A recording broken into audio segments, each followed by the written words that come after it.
turn to Section 1 of your booklet. Section 1. You are going to hear a conversation between Don and a rental agent. He hopes that his apartment problems can be solved. Now you have some time to read questions 1 to 10.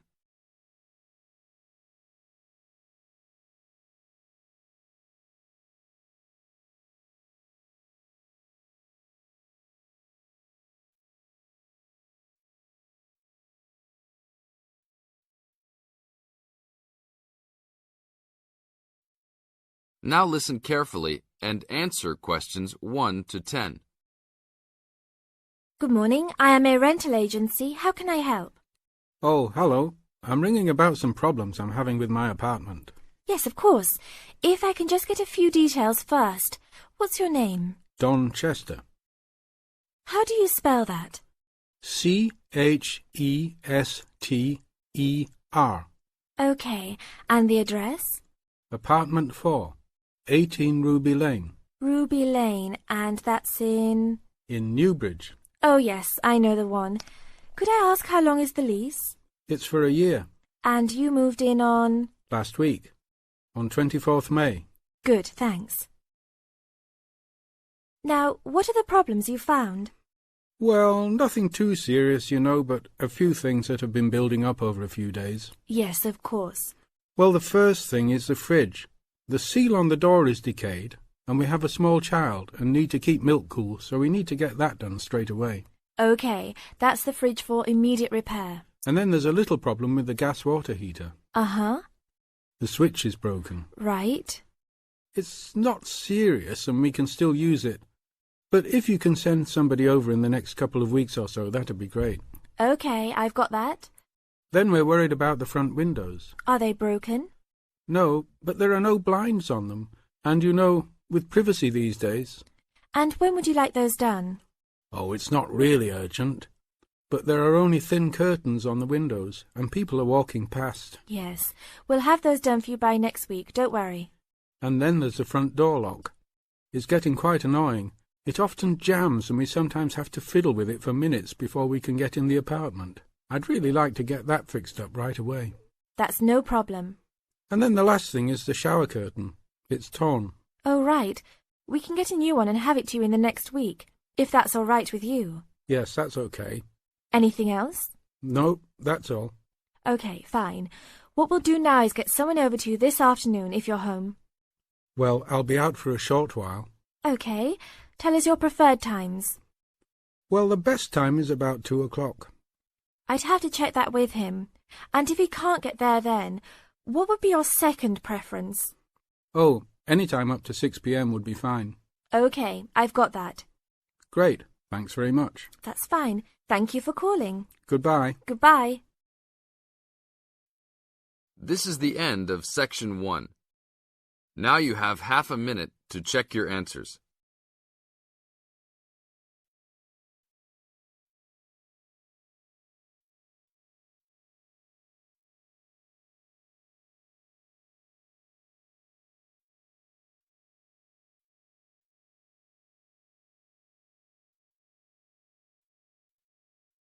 Now turn to Section 2. Section 2. You are going to hear a guide named Matt who is introducing their trip in Wildlife Haven. Now you have some time to look at questions 11 to 15.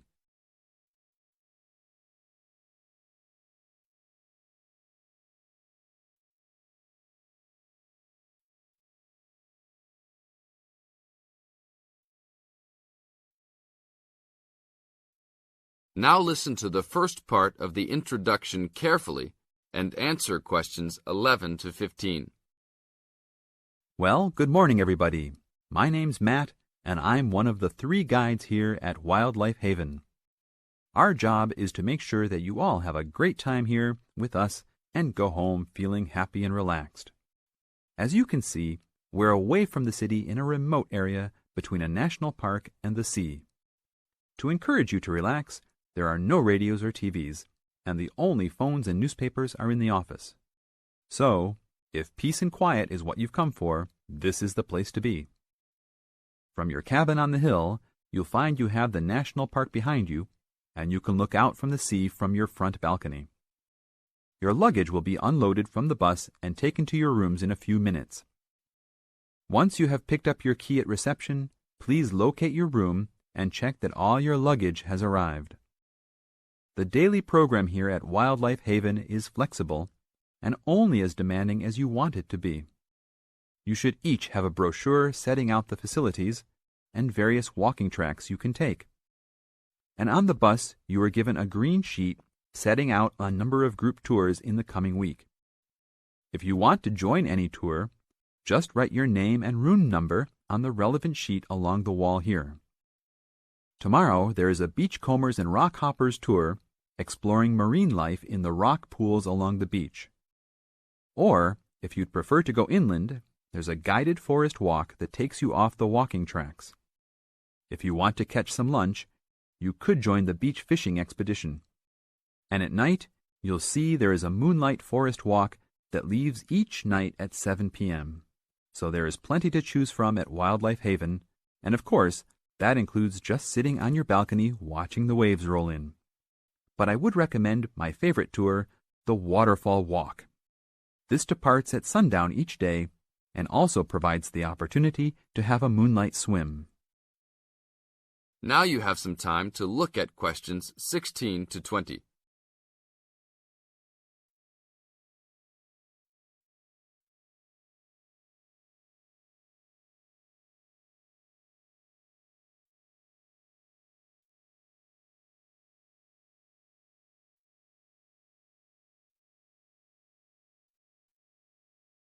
In the second part of the introduction, you are going to get some advice from Matt. Listen carefully and answer questions 16 to 20. You've chosen to visit us in January, which is one of our hotter months. And although you may be tempted to wear a minimum of clothing, you should always take precautions against injury, particularly in the national park. This includes sensible footwear. You'd be surprised how many of our guests ignore this advice and end up being sorry. And socks are a good idea too. And even though you might be under trees a lot of the time, it's a good idea to wear a hat in this hot climate. There's no need to be too concerned about walking in the national park, provided you use common sense. It's true that there are poisonous spiders in the park, but they are really more frightened of you than you are likely to be of them. I should also warn you against eating any wild berries. Some are edible, but you should avoid them all. We'll provide all the food you can eat. Well, that's about all for now. Dinner is from 6 to 8 p.m. in this building. This is the end of Section 2. You now have half a minute to check your answers.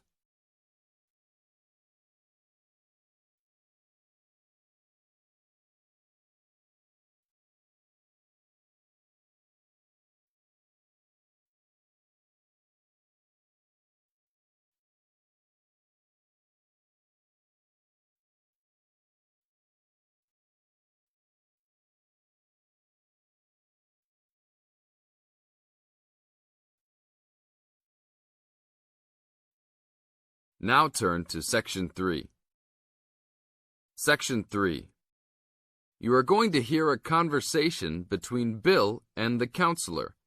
You now have some time to look at questions 21 to 25.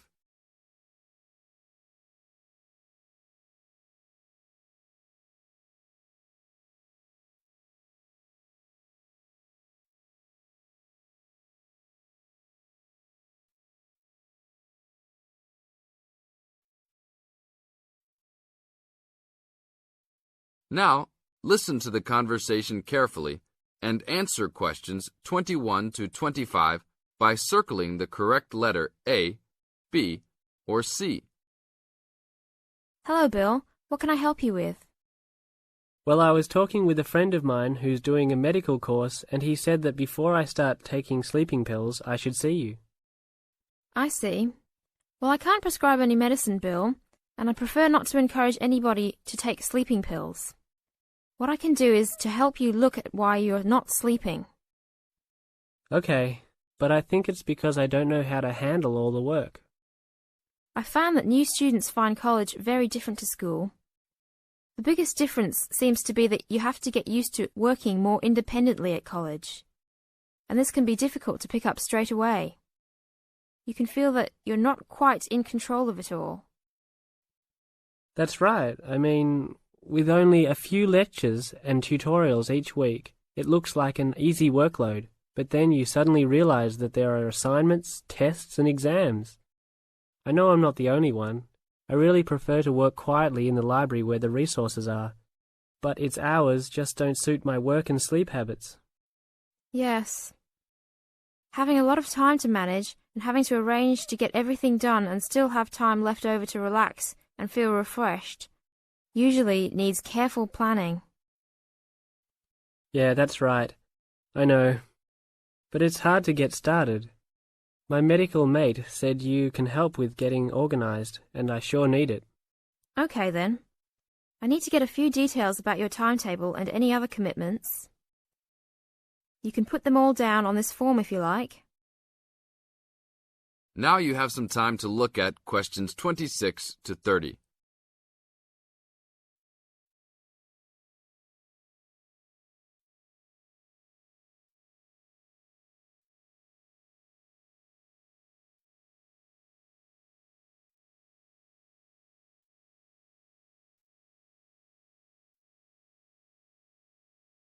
Listen to the second part of the conversation and answer questions 26 to 30 by completing the notes below. Write no more than 3 words for each answer. Now, Bill, what's your main concern? Well, what really gets me down at present is that the exams are coming up and I don't feel confident. I know you've spent a lot of time preparing, so let's look at the actual exam itself. No matter how much preparation you do, it doesn't really count if you don't plan how you will time yourself to ensure you get to answer all the questions. Usually there will be some guide on the exam paper that will tell you the relative importance of each question, its contribution to your total mark. I see. So if I feel organized at the start, I can be more confident. Exactly. So once you've worked out an overall plan, and this can be done quickly, you need to make sure you know what each question is asking you to do. As a marker, I know what answers I expect to a question. Then you need to address the question, not just write down what you know and hope the marker will appreciate the hard study you've done. Yes, that's important. I can see that markers are looking at the questions, not trying to guess what we know. Yes. And the third point to keep in mind is that even if you know the topic well, you should leave time to go back and check your work for content. There may be an important point you have missed, or not explained as much as you wanted to. And at the same time, you can look for errors, including any obvious ones in grammar. Okay, thanks. It's really simple in many ways, isn't it? This is the end of section 3. You now have half a minute to check your answers.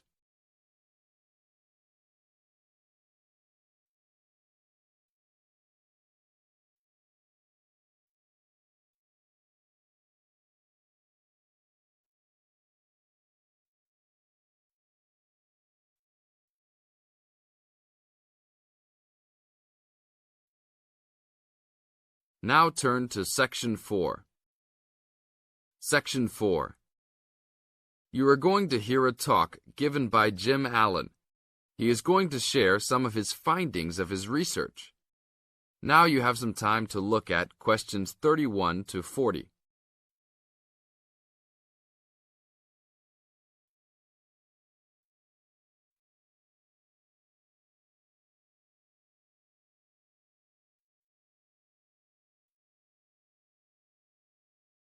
Now, listen carefully and answer questions 31 to 40.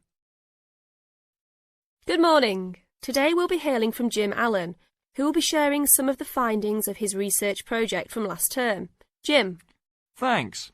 Well, to start with, a little bit of background about the project. As you can see, our title is something that is relevant to everybody in this part of the world: water safety. These days, there's a lot more to water safety because of the increasing number and range of boats and other things people use on public waterways. I'd become interested through reports on radio about the number of incidents involving small powerboats and individual watercraft such as jet skis. It seemed to me that because these craft were essentially recreational and didn't require licenses to use, there was very little opportunity to influence the users towards being safety conscious. So I decided to make this the focus of the project. For the research, we mainly relied upon talking to people, asking them questions in preference to using a written questionnaire. We interviewed a wide range of people at a number of popular swimming locations over 2 consecutive weekends and asked them what they'd observed or experienced themselves. The respondents were both male and female, but the men were just slightly in the majority. We were pleased with their willingness to talk about the subject and all told interviewed 145 people over the 2 weekends. So, what were the findings? As you can see, 86% of people reported having had some type of problem. A surprisingly large percentage, 27%, commented that they had found it necessary to shout at an offending powerboat, but the main type of problem was the deafening sound that some of the boats made. On occasions, this led to swimmers deciding to move to another location. So what strategies did people adopt to ensure their own comfort and safety? Let's have a look at the figures. First, it was noticeable that there were often distinctly different answers between men and women. It was mainly the women, for example, who said they should try to choose places where boats couldn't go, whereas it was usually the men who said you shouldn't have to move if you were there first, so you should shout at them if necessary. Both men and, it was women who said you should call the authorities if the situation gets too dangerous or the powerboat drivers are acting irresponsibly. Then, I had thought it would be mainly women, but both sexes made the point that above all, it's important to get children away from any possible danger. Men were very aware that jet skis could be unpredictable in inexperienced hands. They also made the point that it's much safer to have your car nearby and clearly visible to any watercraft if you're swimming in a relatively remote spot. Finally, wearing visible clothing, men didn't think it was quite as important as women, but both gave it a high safety rating. When we asked them what they thought the government should do to help solve the problem... This is the end of section 4. You now have